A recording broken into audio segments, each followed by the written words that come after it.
బ్రహ్మోత్సవాలు తెలంగాణలో వైభవంగా సాగుతున్నాయి. ఉదయమే స్నానాలు చేసి ఆలయాలకు వెళ్తున్నారు భక్తులు. దీంతో టెంపుల్స్ అన్ని భక్తులతో నిండిపోయాయి. హైదరాబాద్లోని పెద్దమ్మ తల్లి ఆలయానికి భక్తులు పోటెత్తారు. అమ్మవారి దర్శనం కోసం భారీగా తరలి వస్తున్నారు.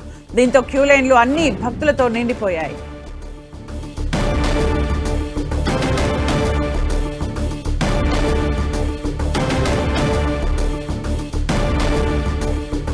విజయదశమిని పురస్కరించుకుని దేవాలయాలకు భక్తులు పోటెత్తుతూ ఉన్నారు. జూబ్లీహిల్స్ పెద్దమ్మ తల్లి టెంపుల్ దగ్గర భక్తుల కోలాహలం నెలకొంది. భారీ సంఖ్యలో అక్కడికి భక్తులు చేరుకుంటూ ఉన్నారు. విజయదశమిని పురస్కరించుకుని అమ్మవారి ఆశీస్సులు పొందడానికి అక్కడికి చేరుకుంటూ ఉన్నారు. అమ్మవారిని కూడా సర్వాంగ సుందరంగా అలంకరించారు. అయితే నవరాత్రుల వివిధ అలంకరణలో అమ్మవారు దర్శనమిచ్చారు. ఈరోజు విజయదశమి సందర్భంగా భక్తులు పెద్ద ఎత్తున అక్కడికి చేరుకుంటూ ఉన్నారు. ఉదయమే ఇంట్లో పూజలు ముగించుకున్న అనంతరం అమ్మవారి దర్శనానికి పోటెత్తుతున్నారు. పెద్దమ్మ తల్లి టెంపుల్ దగ్గర కూడా భక్తుల కోలాహలం కనిపిస్తోంది.